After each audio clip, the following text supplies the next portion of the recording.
पढ़ा था कि private company is nothing more than a company which is just an ordinary company, right.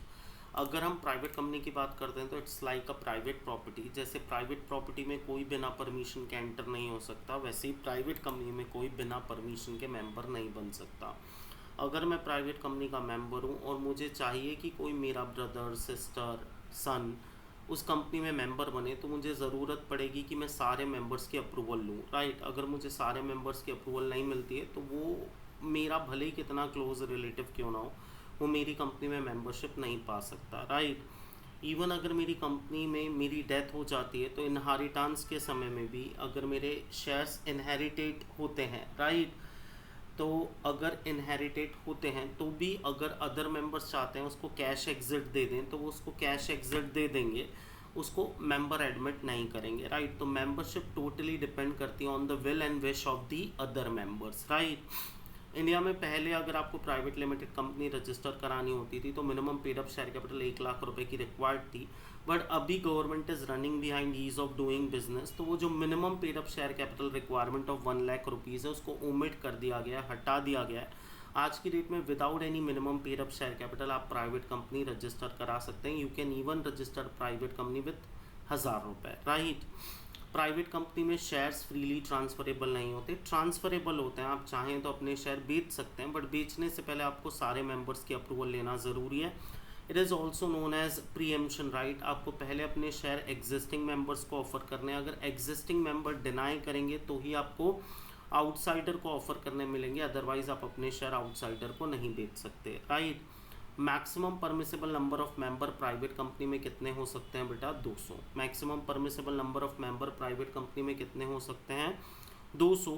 But 200 number को count करते समय आपको एम्प्लॉय मेंबर्स को, एक्स एम्प्लॉय मेंबर्स को और को काउंट नहीं करना है, और जॉइंट होल्डर को काउंट करना है कितना? 1। आज इस पर मैंने आपको एक केस स्टडी भी शेयर किया था कि आप मेरे को सॉल्व करके भेजेंगे, राइट। राइट स्टूडेंट्स, यस है सर। ना। यस और सर। साथ में हम लोगों ने पढ़ा था कि प्राइवेट कंपनी चाह कर भी कभी पब्लिक इशू लेके नहीं आ सकती, ना ही वो पब्लिक को इक्विटी शेयर इशू कर सकती है, ना ही पब्लिक को प्रेफरेंस शेयर इशू कर सकती है, और ना ही पब्लिक को डिबेंचर इशू कर सकती है। कोई भी सिक्योरिटी प्राइवेट कंपनी की पब्लिक को इशू नहीं हो सकती है, राइट।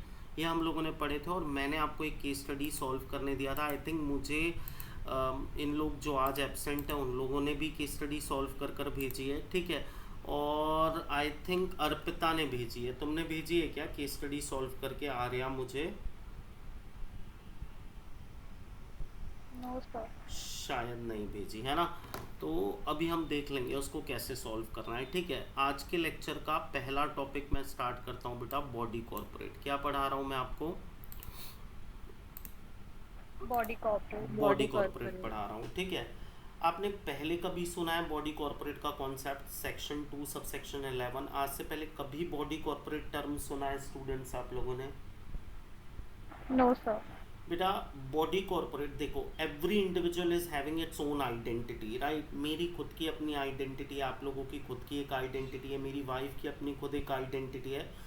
मैं बात बोल सकता हूँ कि कोई प्रॉपर्टी अगर मेरी वाइफ के नाम से रजिस्टर्ड है तो मैं बिना मेरी वाइफ की परमिशन के उस प्रॉपर्टी को नहीं बेच सकता। Can I say that students? Yes और नो? Yes sir. भले ही मेरी वाइफ कितने ही क्लोज रिलेशनशिप में क्यों ना है, मेरे सन के नाम से अगर कोई प्रॉपर्टी रजिस्टर्ड है तो मैं मेरे सन की परमिशन के बिना वो प्रॉपर्टी को सेल आउट नहीं कर सकता। मेरे मदर फादर के नाम पर अगर कोई प्रॉपर्टी रजिस्टर्ड है तो वो उनकी एक सेपरेट प्रॉपर्टी है, सेपरेट ओनरशिप है। मैं उस ओनरशिप को लेकर कोई डिसीजन नहीं ले सकता जब तक मेरे पास कंसेंट ना उनकी, राइट। तो लॉ बोलता है कि हर एक पर्सन की अपनी एक इंडिविजुअल आइडेंटिटी होती है, और अगर कोई पर्टिकुलर पर्सन के कोई पावर्स और राइट्स हैं तो वो सिर्फ उसके पावर्स और राइट्स हैं, उन पावर्स और राइट्स को सिर्फ वो एंजॉय कर सकता है, उसकी परमिशन के बिना कोई दूसरा उस राइट्स एंड पावर्स को एंजॉय नहीं कर सकता। इसको हम बोलते हैं सेपरेट लीगल एंटिटी। क्या बोलते हैं बेटा हम इसको? Separate legal entity. क्लियर है? क्या बोलते हैं स्टूडेंट्स इसको यस हम? Sir. Separate legal separate legal entity, ठीक है।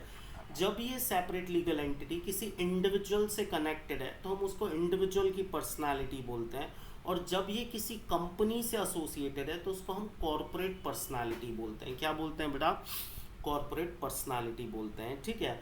देखिए, अगर आज मैं कोई कंपनी रजिस्टर करता हूँ, मैंने आपको डे वन से ये बात समझाया था कि फॉर्मल ऑर्गेनाइजेशन का सबसे बड़ा बेनिफिट यही है कि आज अगर मैं कोई कंपनी रजिस्टर करता हूँ तो कल मेरी कंपनी के लोन मेरी कंपनी के लोन है, मेरी कंपनी के लोन मेरे पर्सनल लोन नहीं है।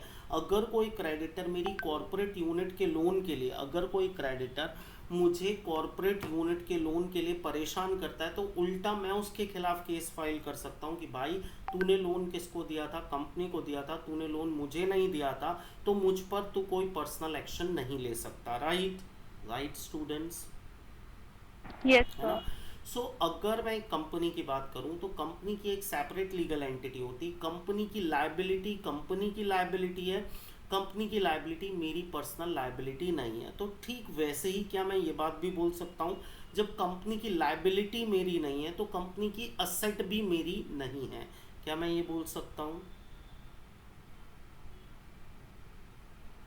क्या Yes, मैं sir. ये बोल सकता हूँ अगर कंपनी की Yes, sir. लायबिलिटी मेरी नहीं है तो कंपनी की असेट्स भी मेरी नहीं है? राइट, सही बोल रहा हूँ ना।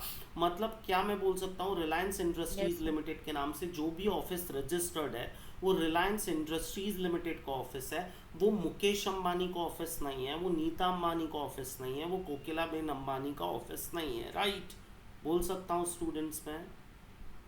Yes, sir. राइट, तो अगर मैं बात करता हूँ बॉडी कॉरपोरेट की तो मैं एक ऐसी बिजनेस यूनिट की बात करता हूँ जिस भी बिजनेस यूनिट का अपना खुद का एक सेपरेट लीगल एग्जिस्टेंस है। हर वो बिजनेस यूनिट जिसकी अपनी सेपरेट लीगल एंटिटी होगी उस बिजनेस यूनिट को मैं क्या बोलूँगा बेटा, बॉडी कॉरपोरेट बोलूँगा।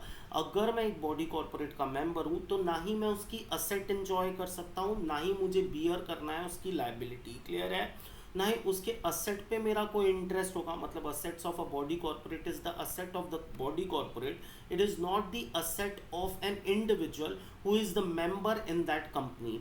मतलब आज अगर किसी कंपनी का 100% पेड अप शेयर कैपिटल मेरे हाथ में है, अगर आज की डेट में किसी कंपनी का कितना percent paid up share capital बेटा मेरे पास है, 100% पेड अप शेयर कैपिटल मेरे पास है, तो भी मैं ये नहीं बोल सकता कि उस कंपनी की सारी प्रॉपर्टी मेरी प्रॉपर्टी, क्योंकि इवन मेरे पास अगर 100% पेड अप शेयर कैपिटल है उस कंपनी का तो उसकी लायबिलिटी मेरी लायबिलिटी नहीं है। समझ में आया, क्लियर हुआ स्टूडेंट्स?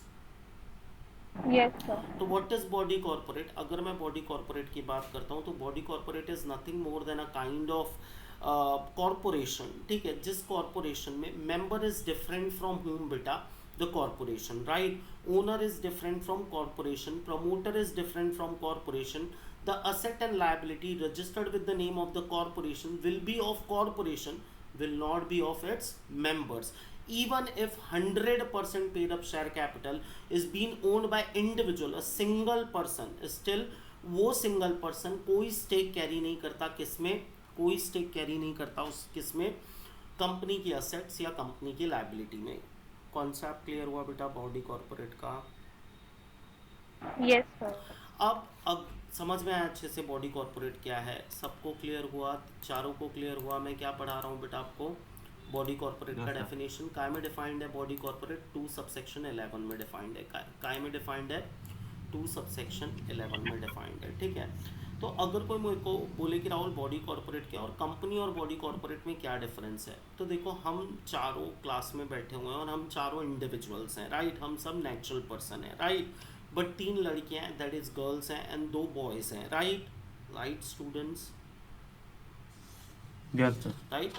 तो बॉडी कॉर्पोरेट भी एक कॉमन नाउन है बच्चों, बॉडी कॉर्पोरेट भी एक कॉमन नाउन है। अगर मैं बॉडी कॉर्पोरेट की बात कर रहा हूँ तो बॉडी कॉर्पोरेट एक वाइड टर्म है। देखो इंडिया में अगर तुम मार्केट में बाहर निकलते हो ना तो तुमको 3 कैटेगरी की कंपनियां देखने मिलेगी। कितने कैटेगरी की कंपनियां देखने मिलेगी बेटा?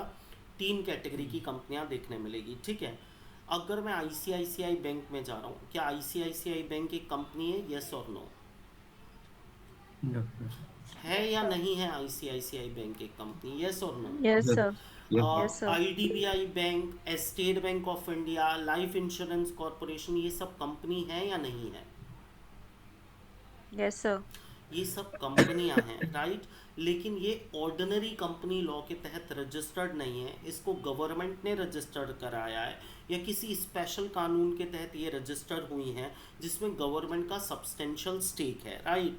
तो मुझे एक कैटेगरी ऑफ कंपनी मार्केट में देखने जो मिलती है वो होती है स्पेशल कंपनी। कौन सी कंपनी होती है बेटा? Special company. ऐसी कंपनी जिसको ऑर्डिनरी लॉ के तहत नहीं बनाया गया है, जिसको स्पेशल लॉ के अंडर बनाया गया है, उसको हम कौन सी कंपनी बोलते हैं बेटा? Special company. कौन सी कंपनी बोलते हैं? Special company. क्लियर है? क्लियर है स्टूडेंट्स? Yes sir. दूसरी Reliance Industries Limited, Adani Corporation, Tata Motors, ये सब कौन सी कंपनियां हैं? ये ऑर्डिनरी कंपनी है, क्योंकि इसको ऑर्डिनरी मैन ने बनाया है। इनमें गवर्नमेंट का कोई स्टेक नहीं है, गवर्नमेंट इनको रेगुलेट नहीं करती, इनके लिए कोई स्पेशल लॉ नहीं बनाया गया। ये कौन सी कंपनियां हैं बेटा? Ordinary companies. कौन सी कंपनीज हैं? Ordinary companies. क्लियर हो रहा है स्टूडेंट्स? Yes, clear sir. हो रहा है? और तीसरी और आखिरी कंपनी जो मेरे को देखने मिलती है मार्केट में, क्या आपको इंडिया में फॉरेन कंपनीज देखने मिलती है? डोमिनोज क्या है? फॉरेन ब्रांड है। मैकडोनल्ड्स क्या है? फॉरेन ब्रांड है, राइट। स्टारबक्स क्या है? फॉरेन ब्रांड है। मतलब इंडिया में क्या फॉरेन कंपनियां काम कर रही है या नहीं कर रही हैं? कर रही है. कर रही है, राइट। Yes, sir. तो क्या मैं बोल सकता हूँ मार्केट में मेरे को तीन कैटेगरी ऑफ कंपनीज देखने मिलती है। पहली कंपनी ऑर्डिनरी कंपनी, दूसरी कंपनी है स्पेशल कंपनी, और तीसरी कंपनी है फॉरेन कंपनी। सही बोल रहा हूँ स्टूडेंट्स? राइट। और इन तीनों कंपनियों को मैं क्या बुला सकता हूँ? Body corporate. क्या बुला सकता हूँ? Body corporate. क्लियर है? समझ में आया स्टूडेंट्स? समझ में आया सबको? Yes, yes sir. Sir. Which includes, कौन कौन सी कंपनियां इंक्लूड है बेटा इसमें? Public. Ordinary company, what? Public. Ordinary company, right. Special company, right. And third कौन सी कंपनी बेटा?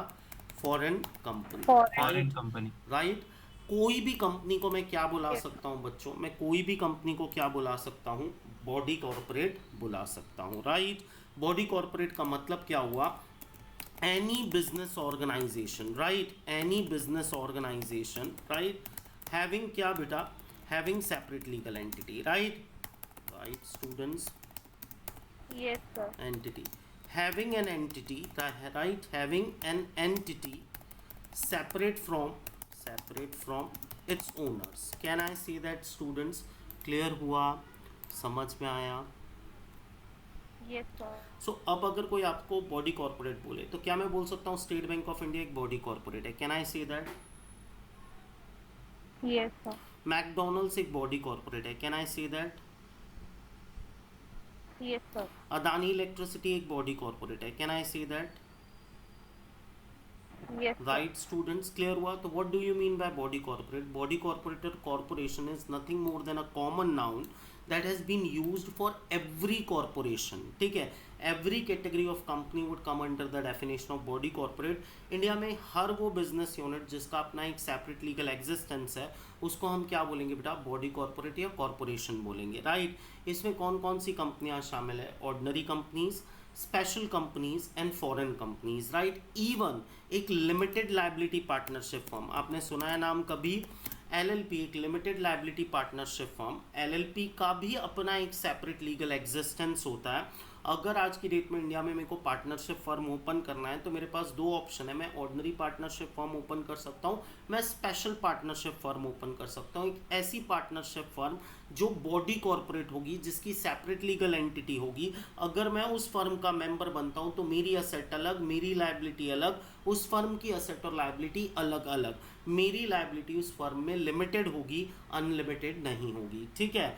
तो आज की डेट में अगर मैं बॉडी कॉर्पोरेट की बात करता हूं, अगर मैं बॉडी कॉर्पोरेट बोल रहा हूं तो आप बोल सकते हो सर स्पेसिफाई कीजिए, आप ऑर्डिनरी कंपनी की बात कर रहे हैं, आप स्पेशल कंपनी की बात कर रहे हैं, आप फॉरेन कंपनी की बात कर रहे हैं, या आप लिमिटेड लायबिलिटी पार्टनरशिप फर्म की बात कर रहे हैं। क्लियर हुआ स्टूडेंट्स? समझ में आया? Yes, समझ sir. में आया? तो can I say that corporation or body corporate, right, is a common noun? Can I say that? Common noun. जैसे हम सब एक दूसरे को इंडिविजुअल बोल सकते हैं, वैसे ही इंडिया में काम कर रही हर कंपनी को हम क्या बोल सकते हैं बेटा? बॉडी कॉर्पोरेट बोल सकते हैं। समझ में आया? क्लियर हुआ? Yes, sir. क्लियर हुआ? अच्छे से समझ में आया? समझ में आया Yes, sir. स्टूडेंट्स, है ना। अब इसके बाद यहाँ पर ये दो एक्सेप्शन बोल रहा है कि कंपनी लॉ को अगर आप थोरोली पढ़ते हो तो section 2 sub section 11 body corporate term use करिए। अब क्यों बॉडी कॉर्पोरेट टर्म यूज़ करिए बेटा? क्योंकि इंडिया में किसी भी नेचर की कोई कंपनी काम कर रही हो, चाहे वो ऑर्डिनरी कंपनी हो, चाहे वो स्पेशल कंपनी हो, चाहे वो फॉरेन कंपनी हो, हर कंपनी को कंपनी लॉ फॉलो करना ज़रूरी है। कंपनी लॉ सिर्फ ऑर्डिनरी कंपनीज पर एप्लीकेबल नहीं होता, ये बॉडी कॉर्पोरेट पर एप्लीकेबल होता है। बॉडी कॉर्पोरेट पे एप्लीकेबल होता है मतलब चाहे कोई भी कंपनी हो, मतलब अगर कोई फॉरेन कंपनी भी इंडिया में आकर अपना बिजनेस स्टैब्लिश कर रही है तो उसको क्या फॉलो करना ज़रूरी है बेटा? इंडियन कंपनी लॉ फॉलो करना ज़रूरी है। अगर Life Insurance Corporation being a special company या State bank of India being a special company अगर अपना बिजनेस इंडिया में रन कर रही है तो उसको जो भी स्पेशल लॉ फॉलो करना है वो तो फॉलो करना ही करना है। उसके अलावा उसको ऑर्डिनरी कंपनीज एक्ट 2013 फॉलो करना ज़रूरी है। और ऑर्डिनरी कंपनी को तो सवाल ही नहीं होता, वो तो फॉर्म ही ऑर्डिनरी लॉ के तहत होती है, तो उसको ऑर्डिनरी लॉ फॉलो करना ज़रूरी है। तो इन्होंने बॉडी कॉर्पोरेट टर्म को इसीलिए डिफाइन किया है ताकि आप ये समझ जाएं कि ये जो कंपनीज एक्ट 2013 है इसका ब्रॉडर स्कोप है। कैसा स्कोप है बेटा? ब्रॉडर स्कोप है। It is not limited to ordinary company, ये special companies and foreign companies पे भी इक्वली एप्लीकेबल होगा। क्लियर है? समझ में आया students? Yes, sir. Companies act 2013 Yes, sir. मतलब being a company secretary I am the master, मतलब company secretary would be the master of companies act 2013। तो आप कंपनीज एक्ट 2013 को अगर अच्छी तरीके से जानते हैं तो आपको जॉब मिल सकती है ऑर्डिनरी कंपनी में, आपको जॉब मिल सकती है स्पेशल कंपनी में, आपको जॉब मिल सकती है फॉरेन कंपनी में, क्योंकि तीनों कंपनियों को क्या फॉलो करना ज़रूरी है बेटा? कंपनीज एक्ट 2013 फॉलो करना ज़रूरी है। क्लियर है? समझ में आ गया? Yes, sir. But to all kinds of what? Corporation. समझ में आ गया अच्छे से स्टूडेंट्स? क्लियर हुआ? मैंने आपको क्या पढ़ाया? बॉडी कॉर्पोरेट की definition. Body corporate is nothing more than an institution और a business unit which is having a separate legal entity from its owners. Right? हर कॉरपोरेशन जिसमें सेपरेट लीगल एंटिटी होगी वो काय की डेफिनेशन के अंदर आएगा? बॉडी कॉर्पोरेट की डेफिनेशन के अंदर आएगा। इंडिया में 4 कैटेगरी के बॉडी कॉर्पोरेट्स काम कर रहे हैं: ordinary company, special company, foreign company and limited liability partnership firm. All दो LLP पे नहीं लगता कंपनीज एक्ट 2013 क्योंकि उनके लिए एक अलग से स्पेशल लॉ बना के रखा है गवर्नमेंट ने, LLP एक्ट। लेकिन ऑर्डिनरी कंपनी, स्पेशल कंपनी या फॉरेन कंपनी, तीनों ही कंपनीज को कौन सा लॉ फॉलो करना ज़रूरी है बेटा? इंडियन कंपनीज एक्ट 2013 फॉलो करना ज़रूरी है। क्लियर है? समझ में आ गया? क्लियर हुआ स्टूडेंट्स? क्लियर Yes, हुआ? नेक्स्ट प्रोविजन ये बोलता है कि सारी बिजनेस यूनिट्स जिनकी सेपरेट लीगल एंटिटी है उनको हम बॉडी कॉर्पोरेट या कॉरपोरेशन बोलेंगे। लेकिन इंडिया में एक और बिजनेस एंटिटी है जिसकी सेपरेट लीगल एंटिटी है, बस उसके लिए भी एक सेपरेट लॉ है, that is called societies registration act. आपने कभी किसी सोसाइटी का नाम सुना है स्टूडेंट्स? यस और नो? क्या आपने कभी किसी सोसाइटी का नाम सुना है? Yes. What is society? आप रहते हो जहाँ पे आई थिंक मुंबई में जितने लोग फ्लैट सिस्टम में रहते हैं सब हाउसिंग कोऑपरेटिव सोसाइटी में रह रहे हैं। Right? Right students? Yes, sir. है ना? हाउसिंग कोऑपरेटिव सोसाइटी मतलब जैसे बिल्डर आपको घर हैंड ओवर करता है, पूरे मेंबर्स जो फ्लैट ओनर्स हैं वो मिलके एक सोसाइटी रजिस्टर करा लेते हैं। हर सोसाइटी हर फ्लैट मेंबर से या फ्लैट ओनर से मेंटेनेंस लेती है, उस मेंटेनेंस को सोसाइटी के फंड में डाला जाता है। फिर जो बिल्डिंग के जितने भी कॉमन एरिया हैं, चाहे वो कॉरिडोर हो, चाहे वो लिफ्ट हो, चाहे वो गार्डन एरिया हो, उसी फंड से मैनेज होता है। इवन बिल्डिंग का मेंटेनेंस भी उसी फंड से होता है। राइट? लेकिन उस सोसाइटी sir. को चलाने के लिए एक प्रॉपर कमेटी बनती है जिसमें एक चेयरमैन होता है, एक सेक्रेटरी होता है, ट्रेजर होता है। राइट? ये सब मिलकर सोसाइटी के फंक्शंस को देखते हैं। राइट? Right students? सही बोल रहा हूँ Yes, ना? sir. और जो भी पैसा आप मेंटेनेंस के नाम पे जमा करते हो वो सोसाइटी के अकाउंट में डिपॉजिट होता है, ना कि चेयरमैन या सेक्रेटरी के अकाउंट में। राइट? अगर कोई चेयरमैन और सेक्रेटरी सोसाइटी फंड को मिसयूज़ कर रहा है तो आप उसके खिलाफ फ्रॉड का केस फाइल कर सकते हो, क्योंकि बिल्डिंग का फंड किसको बिलोंग करता है? सोसाइटी को, और सोसाइटी बिल्डिंग को रन कर रही है, ना कि committee. Right? Right students? Yes, sir. सो सोसाइटी का भी अपना एक सेपरेट लीगल एग्जिस्टेंस होता है, बट सोसाइटी को कॉरपोरेशन की डेफिनेशन से बाहर रखा गया है। क्यों बाहर रखा गया है? क्योंकि उनके लिए अलग से कोऑपरेटिव सोसाइटी लॉ एप्लीकेबल होता है, उन पे अलग से एक कोऑपरेटिव सोसाइटी लॉ एप्लीकेबल होता है। उनको कंपनीज एक्ट 2013 फॉलो करने की ज़रूरत नहीं है। समझ में आ गया स्टूडेंट्स? क्लियर हो गया? क्लियर हुआ? Yes, sir. ऑल दो societies, right, is having what beta? Separate legal entity, right?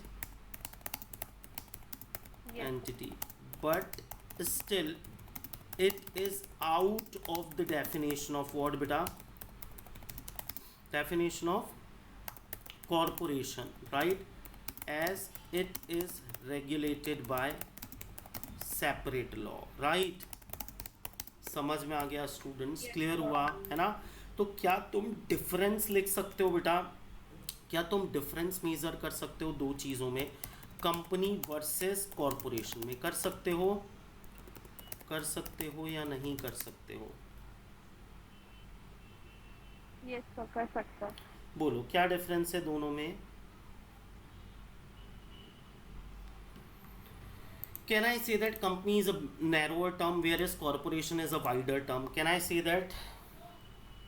Yes, sir. क्यों narrower है बेटा? क्यों narrower है? क्योंकि कंपनी में सिर्फ ऑर्डिनरी कंपनी शामिल है, जबकि कॉरपोरेशन में क्या शामिल है बेटा? Ordinary company, special company and foreign company, right, and even LLP, right students? Yes, sir. ये एक स्पेसिफिक नाउन है, राइट, राइट स्टूडेंट्स, और ये कौन सी नाउन है? कॉमन नाउन है, right.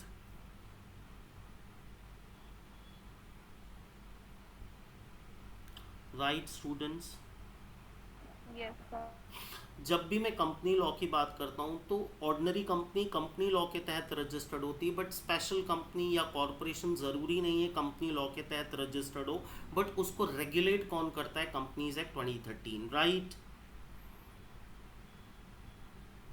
Yes, sir. Right students? मतलब ज़रूरी नहीं कि बॉडी कॉर्पोरेट का फॉर्मेशन कंपनी लॉ के तहत हो, बट ऑर्डिनरी कंपनी का फॉर्मेशन काय के अंदर होगा बेटा? काय के अंदर होगा? कंपनीज एक्ट 2013 के अंदर, right.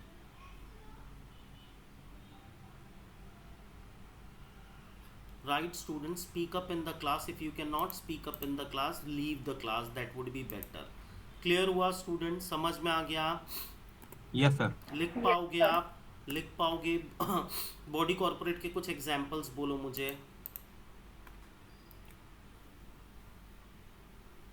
ICICI Bank. ICICI bank body corporate है, right, but it is not a company, right, Yes. Right.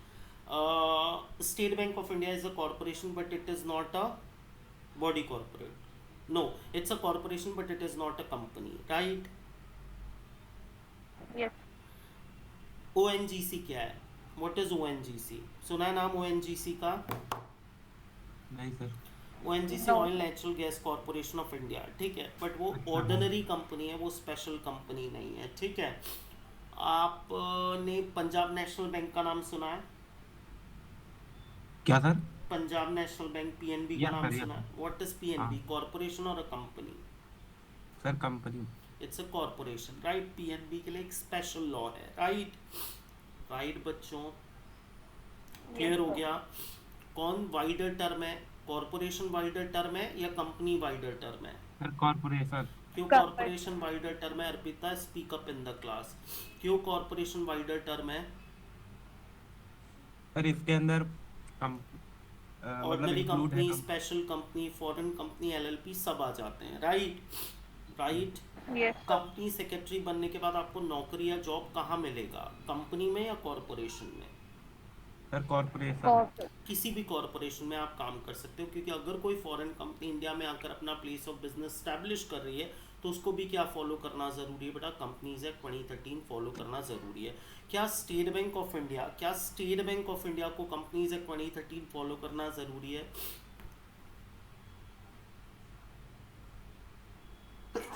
Tell me students, क्या स्टेट बैंक ऑफ इंडिया को कंपनीज एक्ट 2013 फॉलो करना ज़रूरी है? येस और नो? डेफिनेटली येस बेटा, क्योंकि देखो स्टेट बैंक ऑफ इंडिया भी क्या है? स्टेट बैंक ऑफ इंडिया भी कॉर्पोरेशन है और उस पर भी क्या एप्लीकेबल होता है? Companies act 2013। ऑल दो उसके मेजॉरिटी मैटर कौन रेगुलेट करेगा? स्पेशल लॉ, बट उन पर भी कंपनीज एक्ट 2013 एप्लीकेबल होगा। क्लियर हो गया? समझ में आ गया स्टूडेंट्स? Yes, sir. क्लियर है? अगला प्रोविजन स्टार्ट करते हैं। आज के लेक्चर का पहला प्रोविजन क्या फिनिश किया हमने? 2 सबसेक्शन 11। अभी तक 2-3 दिन के लेक्चर में मैंने आपको 2 ही सेक्शन पढ़ाई है। एक section 2 subsection 68 that is private company, और दूसरा सेक्शन 2 सबसेक्शन 11 दैट इज काय का डेफिनेशन, बॉडी कॉर्पोरेट या कॉर्पोरेशन का डेफिनेशन।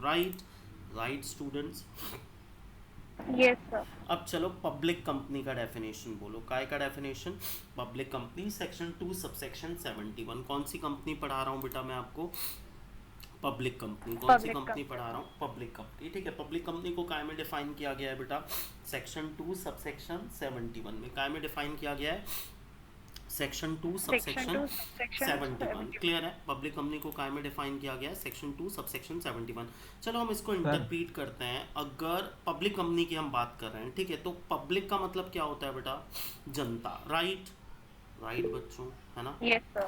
और कंपनी का मतलब क्या होता है? Company registered under this act. Right मतलब ऑर्डिनरी कंपनी। राइट बच्चों? Yes, sir. तो अगर मैं जॉइंटली इसको इंटरप्रीट करने की कोशिश करूं तो कैन आई से दैट, मतलब अगर मैं एक लेमैन हूं और मेरे को लॉ बिल्कुल भी नहीं आता, तो मैं ये बोलूंगा ऐसी कंपनी जिसको ओन करते हैं पब्लिक यानी जनता, उसको मैं कौन सी कंपनी बोलूंगा? Public company. If I am not wrong, सही बोल रहा हूँ स्टूडेंट्स? Yes, sir. सही बोल रहा हूँ ना? सही बोल रहा हूँ? विपुल, खुशी, Arpita, speak up in the class. Yes, yes sir, और नो? yes. राइट मतलब विपुल, अगर कोई मेरे को पूछे कि अच्छा बताओ अदानी कौन सी कंपनी है? अदानी पावर कौन सी कंपनी है? पब्लिक या public. प्राइवेट? पब्लिक, क्यों पब्लिक है? उसमें तो पब्लिक का पैसा नहीं लगा है क्या? क्योंकि sir it is owned sir by लेकिन वो तो पब्लिक, सेबी में रजिस्टर है, उसका मतलब शेयर पब्लिक जो मतलब है। वो एक लिस्टेड कंपनी है। राइट, ये बोलना चाह रहे हो तुम? राइट विपुल, हाँ है ना? बताओ फटाफट पब्लिक कंपनी का मतलब क्या? मतलब ऑर्डिनरी लेवल पे अगर मेरे को कोई पूछे कि पब्लिक कंपनी क्या, तो पब्लिक कंपनी का मतलब क्या होता है? ऐसी कंपनी जिसमें जनता का पैसा लगाओ। बट ये गलत बात है, ऐसा कुछ नहीं है। पब्लिक कंपनी का मतलब होता है बेटा ऐसी कंपनी जो पब्लिक से पैसा ले सकती है। लेगी तो लिस्टेड बन जाएगी, लेगी तो लिस्टेड बन जाएगी, नहीं लेगी तो सिर्फ पब्लिक कंपनी रहेगी जब तक क्या नहीं हो जाती? लिस्टेड नहीं हो जाती। मतलब अगर मैं लिस्टेड पब्लिक कंपनी की बात करता हूं तो लिस्टेड पब्लिक कंपनी ऐसी कंपनी है बेटा जिसमें किसने पैसा लगाया? जनता ने पैसा लगाया है। राइट। अगर एक अनलिस्टेड पब्लिक कंपनी की मैं बात करूंगा तो अनलिस्टेड पब्लिक कंपनी ऐसी कंपनी है जो जनता से पैसा ले सकती है बट अभी तक उसने जनता से पैसा नहीं लिया है। क्लियर हुआ? समझ में आया? Yes, sir. इंडिया में अराउंड 20 लाख कंपनियां रजिस्टर्ड है, जिसमें से हार्डली 7-7.5 हज़ार कंपनियां लिस्टेड है। मतलब वो 7-7.5 हज़ार कंपनियां ऐसी कंपनीज हैं जिन्होंने किससे पैसा ले लिया है बेटा? जनता से पैसा ले लिया है। क्लियर हुआ? समझ में आया? मतलब कितने Yes, sir. कैटेगरी की पब्लिक कंपनीज देखने मिलेगी आपको मार्केट में? 2 कैटेगरी की पब्लिक कंपनी देखने मिलेगी। लिस्टेड, है ना? लिस्टेड पब्लिक कंपनी क्या है बेटा? Listed public company a company which has raised funds from public. Right students? That Yes, sir. is why its securities are listed in stock exchange. Right, उनकी security इसीलिए कहाँ पर listed है बेटा? Stock exchange में लिस्टेड है। Right. और unlisted का मतलब क्या हुआ बेटा? Ordinary public company. Right, the public company. Right students? Yes sir. which has not raised fund, है ना, from public. right। मतलब अगर आज की डेट में मैं अदानी की बात करूँ लिस्टेड है, अपना रिलायंस की बात करूँ लिस्टेड है, टाटा की बात करूँ लिस्टेड है, पीएनबी की बात करूँ लिस्टेड है, एसबीआई की बात करूँ लिस्टेड है। राइट। तो जो भी कंपनियां लिस्टेड है, येस बैंक की बात करूँ तो लिस्टेड है। तो जो भी कंपनियां लिस्टेड है मतलब वो डीम्ड क्या है बेटा? ऐसी पब्लिक कंपनी जिन्होंने किससे पैसा रेज कर लिया है? पब्लिक से पैसा रेज कर लिया है। समझ में आ गया? क्लियर हुआ? तो ज़रूरी नहीं है कि हर पब्लिक कंपनी ने किससे फंड रेज कर लिया है? पब्लिक से फंड रेज कर लिया। अगर वो पब्लिक से फंड रेज कर लेगी तो वो कौन सी कंपनी बन जाएगी बेटा? Public listed company. Right. 2 subsection 52 में डिफाइन किया गया है किसको? लिस्टेड पब्लिक कंपनी को। समझ में आ गया? क्लियर हुआ? Yes sir. क्लियर हुआ? तो अगर कोई मुझसे पूछे राहुल एग्जैक्टली पब्लिक कंपनी क्या है, तो मैं बोलूँगा public company is a ordinary company जिसको 271 में डिफाइन किया गया है। पब्लिक कंपनी मतलब ऐसी कंपनी जो फंड रेज कर सकती है पब्लिक से। अगर फंड रेज कर चुकी है तो वो बन जाएगी लिस्टेड पब्लिक कंपनी, और फंड रेज नहीं किया है तो वो क्या बन जाएगी? Unlisted public company. क्लियर है? समझ में आ गया यस सर। स्टूडेंट्स, है ना? तो जो भी Yes. कंपनी वो 7,500 कंपनियां सक्सेसफुली किससे पैसा रेस कर चुकी है? पब्लिक पब्लिक से से। पैसा रेस Public कर sir. चुकी है, राइट? इतना आसान नहीं होता बेटा। अगर आप बिजनेस कर रहे हो, आप अपने यार दोस्तों से ही पैसा मांगोगे, घर वालों से पैसा मांगोगे, तो कोई आपको पैसा देगा नहीं बिजनेस के लिए, राइट? तो it's not yes very sir. Easy task कि आप जनता से फंड रेस कर लें, राइट? जनता से फंड रेस करना मतलब बहुत बड़ी बात है। आप देखिए मामाअर्थ इतनी बड़ी कंपनी, इतनी प्रोमिनेंट, इतनी ब्रांड विजिबिलिटी होने के बाद अपना आईपीओ एक बार वापस ले चुकी थी, बाद में दोबारा उन्होंने री अटेम्प्ट किया और आईपीओ सक्सेसफुल हुआ, right? Right students, so it's a very yes big sir. Deal कि कोई कंपनी क्या हो जाए, लिस्टेड हो जाए। लिस्टेड हो जाना मतलब कंपनी ने बहुत ज़्यादा एक्सपेंशन कर लिया है, बहुत ज़्यादा पब्लिक विजिबिलिटी क्रिएट हो चुकी है, बहुत बड़ी ब्रांड बिल्डिंग हो चुकी है कंपनी की। अब जनता को भरोसा है, अब इस कंपनी को जनता से पैसा मिल जाएगा। क्लियर हुआ? समझ में आया? तो कोई भी company, public company listed IPO के बाद बनती है। कब बनती है बेटा? IPO, that is called initial public offer के बाद। किसके बाद? इनिशियल पब्लिक ऑफर के बाद। Initial समझ में आ public गया? offer. क्लियर हुआ? तो मैं अगर Yes पब्लिक sir. कंपनी की बात करता हूँ तो पब्लिक कंपनी को काय में डिफाइन किया गया है? सेक्शन 2 सब सेक्शन 71 में। Public company is nothing more than a company which can raise funds from public. If already raised a fund from public it would become listed company. Listed company मतलब जिसमें जनता का पैसा लगा है। अनलिस्टेड पब्लिक कंपनी मतलब जो जनता से पैसा ले सकती बट अभी तक उन्होंने जनता से पैसा रेज नहीं किया है। क्लियर हो गया? समझ में आ गया? Yes sir. अब यहाँ सर पर ये बोल रहा है, Yes. IPO section 2 sub section 52 में डिफाइन हाँ, है। 252 में लिस्टेड कंपनी डिफाइंड है। क्लियर है? समझ में आ गया स्टूडेंट? सबको क्लियर हुआ? सबको Yes. क्लियर हो रहा है? अगला प्रोविजन बोलता है कि देखिए यहाँ पर लॉ में क्या लिखा है कि public company is a company which is not a private company. तो अगर आपको ध्यान है तो प्राइवेट कंपनी में 3 रिस्ट्रिक्शंस थे, राइट? पहला रिस्ट्रिक्शन था कि प्राइवेट कंपनी में शेयर्स फ्रीली ट्रांसफरेबल नहीं होते। याद है कि आपको कल ही पढ़ा था, याद है? प्राइवेट कंपनी में Yes shares sir. Freely transferable नहीं होते। मतलब can I say that public company में शेयर फ्रीली ट्रांसफरेबल होंगे। मतलब आज अगर मैं किसी पब्लिक कंपनी के शेयर खरीदता हूँ और कल मुझे ऐसा लगता है कि इस शेयर को बेच देना चाहिए, तो मुझे किसी से पूछने की ज़रूरत नहीं, किसी मेंबर की अप्रूवल लेने की ज़रूरत नहीं, मैं बिना किसी से पूछे भी इन शेयर्स को ट्रांसफ़र कर सकता हूँ, right? Right students, Yes sir. Right? दूसरा, प्राइवेट कंपनी में maximum permissible number of member 200 थे, राइट? यहाँ पर कोई मैक्सिमम नंबर ऑफ मेंबर की लिमिट नहीं होगी, कितने भी मेंबर हो सकते हैं इसके, राइट? राइट बच्चों? Yes sir. Yes और sir. तीसरा रिस्ट्रिक्शन था कि प्राइवेट कंपनी पब्लिक को सिक्योरिटी इशू नहीं कर सकती। But can I say that public company किसको सिक्योरिटी इशू कर सकती है? पब्लिक को सिक्योरिटी इशू कर सकती है, right? Right students, Yes sir. Clear है? मतलब can I say that all 3 restrictions, right, applicable, right, to a private company, right, will not be applicable to Public. Public company, right? कौन कौन से restrictions applicable नहीं होंगे students? पहला, shares will be freely transferable, right? Shares will be freely Transferable. Transferable, right? दूसरा क्या है बेटा? दूसरा रिस्ट्रिक्शन क्या एप्लीकेबल नहीं होगा? दूसरा, no Unlimited number. Maximum number of members, right? Right students? Yes sir. और तीसरा क्या नहीं एप्लीकेबल होगा? कैन इशू सिक्योरिटीज, राइट,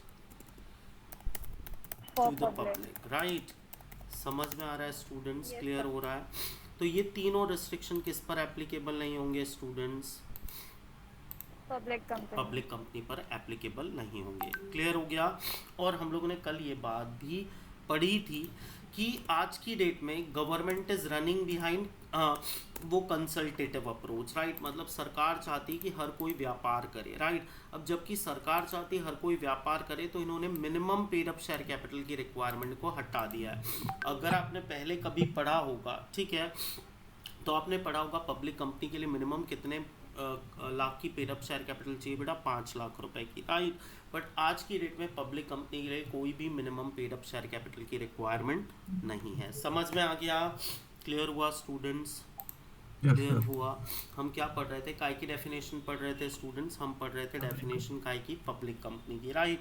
हमने पढ़ा पब्लिक कंपनी ऐसी कंपनी है जो जनता से पैसा उठा सकती है। जनता से अगर पैसा उठा चुकी है तो हम उसको लिस्टेड पब्लिक कंपनी बोलेंगे, नहीं उठाई है तो उसको हम अनलिस्टेड पब्लिक कंपनी बोलेंगे, राइट। पब्लिक कंपनी में 3 रिस्ट्रिक्शंस एप्लीकेबल नहीं होते जो प्राइवेट कंपनी में एप्लीकेबल होंगे। अगर मैं पब्लिक कंपनी का शेयर होल्डर हूँ तो बिना मैं किसी से पूछे अपने शेयर बेच सकता हूँ। मेरी कंपनी में कोई मैक्सिमम सीलिंग लिमिट नहीं होगी मेंबर्स की। और तीसरा, मेरी कंपनी सिक्योरिटीज ऑफर कर सकती है जनता को, राइट। मेरी कंपनी रजिस्टर कराने Yes, के लिए sir. कोई minimum paid up share capital की रिक्वायरमेंट नहीं है, कोई minimum paid up share capital नहीं चाहिए। मैं 5,000 रुपये से भी अपनी पब्लिक कंपनी ओपन कर सकता हूँ। कब से ये एप्लीकेबल हुआ है? 2016 से, राइट। कल ही हमने इस बारे में बात किए थे, right. Right students, Yes, sir. अब ये बोलता Yes, है कि sir. अगर कोई प्राइवेट कंपनी अपनी more than 50% paid up share capital किसी पब्लिक कंपनी को बेच देती है, क्या बोलता है? अगर कोई प्राइवेट कंपनी अपनी पेड अप शेयर कैपिटल का मोर देन 50%, ठीक है, अपनी पेड अप शेयर कैपिटल या वोटिंग राइट का मोर देन 50% किसी पब्लिक कंपनी को बेच देती है तो वो भी डीम्ड पब्लिक कंपनी बन जाएगी। क्या बन जाएगी बेटा? Deemed public company. क्या बोल रहा है वो? इफ अ प्राइवेट कंपनी, काय में डिफाइन किया गया था प्राइवेट कंपनी को स्टूडेंट्स? 2 सबसेक्शन 68 में, राइट। ठीक है, Yes, sir. है ना। अगर कोई प्राइवेट कंपनी जिसको 268 में डिफाइन किया गया, ठीक ठीक है, अलॉट्स इट्स मोर देन कितने परसेंट बेटा? 50% वोटिंग राइट्स, है ना। Yes, sir. Voting rights to a public company, it would become what बेटा? Mo- deemed public company. इसको टेक्निकल लैंग्वेज में ये बोलते हैं कि अगर कोई प्राइवेट कंपनी सब्सिडरी बन जाती है, क्या बन जाती है बेटा? सब्सिडरी, ठीक है, स्लेव बन जाती है किसी पब्लिक कंपनी की, ठीक है, तो वो क्या बन जाएगी बेटा? Deemed public company. क्या बन जाएगी? Deemed public company. समझ में आया? क्लियर हुआ? Yes, sir. क्लियर हुआ? एक क्विक रिव्यू देता हूँ फिर से। अगर कोई मुझसे पूछे कि राहुल एग्जैक्टली पब्लिक कंपनी क्या है, तो मैं बोलूँगा पब्लिक कंपनी को मिस इंटरप्रीट मत कर। ऐसा बिल्कुल भी नहीं कि अगर मैं पब्लिक कंपनी की बात कर रहा हूँ तो उसमें जनता या सरकार का पैसा लगा होगा। 4-7 लोग मिलके, 7 मिनिमम नंबर ऑफ मेंबर्स चाहिए होते हैं पब्लिक कंपनी के लिए, 7 लोग मिलकर पब्लिक कंपनी रजिस्टर करा सकते हैं। ये बात अलग है कि अगर पब्लिक कंपनी में जनता का पैसा लग गया तो वो लिस्टेड पब्लिक कंपनी हो जाएगी। अगर मैं लिस्टेड कंपनी की बात कर रहा हूँ तो लिस्टेड कंपनी वो पब्लिक कंपनी है जिसमें जनता पैसा लगा चुकी है, राइट। अगर मैं अनलिस्टेड पब्लिक कंपनी की बात कर रहा हूँ तो ऐसी पब्लिक कंपनी जो फंड रेज कर सकती है जनता से, बट अभी तक उसने अटेम्प्ट भी नहीं किया और ना ही वो लिस्ट हुई है स्टॉक एक्सचेंज में, मतलब इसने जनता से पैसा नहीं लिया या लेने की कोशिश की बट अनसक्सेसफुल हो गई है, राइट। पब्लिक कंपनी ऐसी कंपनी है जिसमें प्राइवेट कंपनी के तीनों रिस्ट्रिक्शन एप्लीकेबल नहीं होंगे। If I am the shareholder of a public company I can easily transfer my shares without asking to anyone, right. कोई maximum permissible number of member की limit नहीं, वो 200 का कोई सीलिंग लिमिट एप्लीकेबल नहीं होगा। जब चाहे पब्लिक को अपनी सिक्योरिटीज ऑफर कर सकती है, कोई minimum paid up share capital नहीं है। एक प्राइवेट कंपनी ऑटोमेटिकली कन्वर्ट हो जाएगी पब्लिक कंपनी में अगर वो अपने वोटिंग राइट का मोर देन 50% किसको अलॉट कर दे? किसी दूसरी पब्लिक कंपनी को। क्लियर हो गया? समझ में आया Yes, sir. स्टूडेंट्स? आज के लेक्चर में हमने 2 कॉन्सेप्ट फिनिश किए, बॉडी कॉर्पोरेट और क्या? Hello public sir, company. Clear हो गया? हाँ बोलो ना। Yes, sir. डीम्ड कंपनी और सब्सिडरी कंपनी है बस। बेटा डीम्ड का मतलब क्या हुआ? देखो यार विपुल, हम सब 7-8 लोगों ने मिलके हम 3-4 लोगों ने मिलके एक प्राइवेट कंपनी रजिस्टर कराई, ठीक है। अब हमको एक अच्छा ऑफर आया, एक बड़ी पब्लिक कंपनी हमारी कंपनी के शेयर खरीदना चाह रही है और हमको बोलती है कि यार एक काम करो, आप अपनी कंपनी के 80% शेयर्स हमको ट्रांसफ़र कर दो, ठीक है। तो हम लोगों को डील अच्छी लगती है, हम अपनी कंपनी के 80% शेयर या 51% शेयर उस कंपनी को दे देते हैं। तो अब हमारी कंपनी को एग्जैक्टली कौन ओन कर रहा है? हम ओन कर रहे हैं या वो ओन कर रहे हैं? तो सीधी सी बात है, उनके पास मेजॉरिटी है तो वो ओन कर रहे हैं। द मोमेंट हम अपनी कंपनी के 51% शेयर उनको अलॉट कर देंगे, हम क्या बन जाएंगे बेटा? Deemed public company. क्लियर है? डीम्ड मतलब मान लिया जाएगा कि हम भी क्या है? पब्लिक कंपनी है। क्लियर हो गया?